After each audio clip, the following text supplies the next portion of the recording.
Hello everyone, it's Brenda from Creative Treats. I am back for another Boxes with Brenda episode.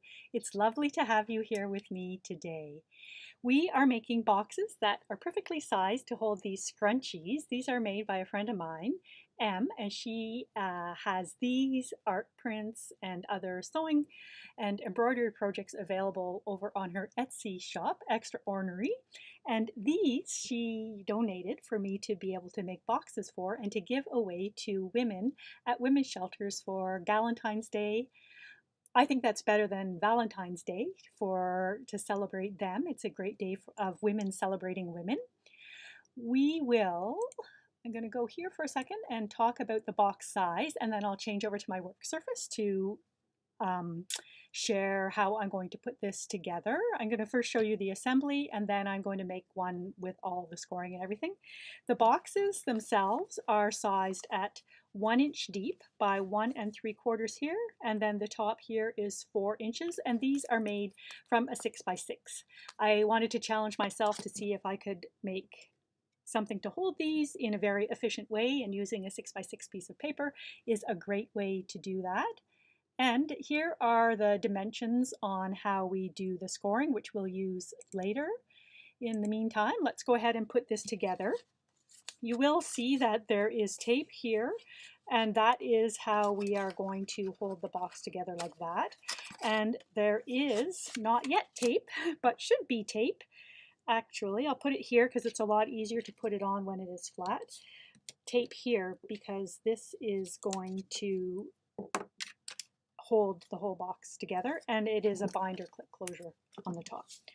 In order to put this together, what we do is we just peel off that tape there, and everything should be nicely scored and square so that this lines up right like that. And then all that you need to do is you just need to tuck in the sides and peel the tape off here. As always, press it down hard. It makes it easier to peel up the protective paper so that you don't have to fidget like me getting it off. And we put that there, and then that will go like that, and then the scrunchie just fits inside perfectly. It's a little bit of a tight fit, but they do go together well. And then I'm just putting a scrunchie or a binder clip on the top like that.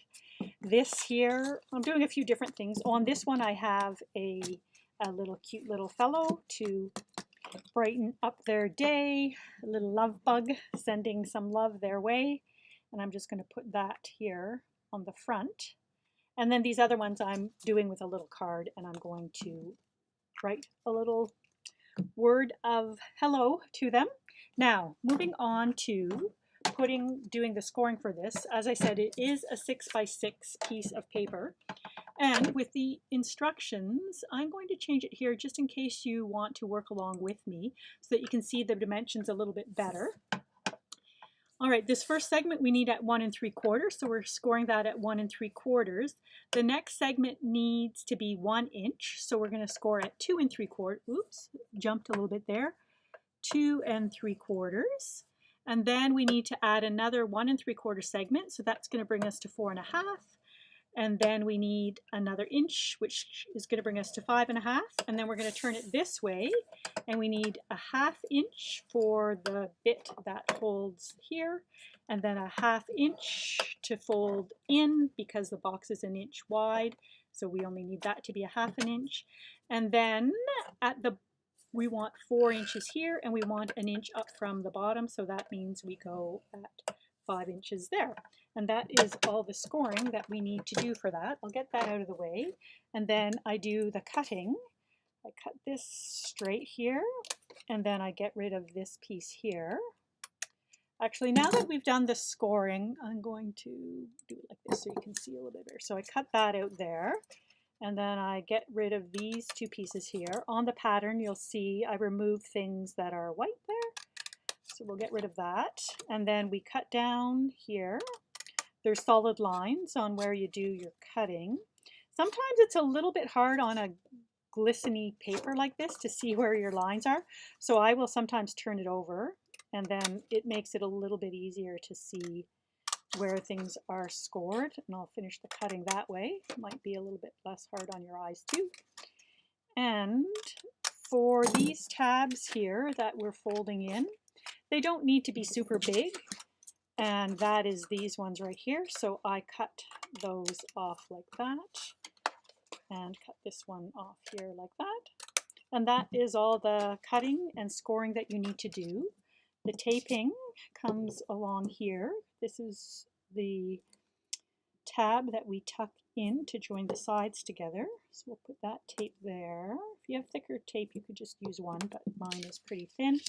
And then this is the tape here that I am going to put on that will make the bottom of the box. And I always do my folding before my assembly because that is just a lot easier. Sometimes I forget and I'm got the first one or two edges is easy to do, and then you get into a bit of an awkward part. All right, so as I say, always press it down firmly and it makes it easier to peel up the tape. We've got that going there, and we will fold that like that, and it fits together. And then we do this here, and then we'll put that little guy, the tape up, and it allows that to get there. And then I should somewhere around, I thought, oh, here's my little fellow. Oh, and I already have him. The last guy I didn't have, but this one I've put little dimensionals on. By the way, this little guy is from a recent paper pumpkin kit. Really cute. These are the cards that came with it, but the stamp set is really, really nice. It has that little cute fellow in it. Perfect for all these Valentine's or Galentine's Day treats. And there we have it. Thank you so much for joining me for another Boxes with Brenda episode. And I'm going to be back very shortly with another one because I have more boxes to show you how I've been making. We'll talk to you soon. Bye-bye.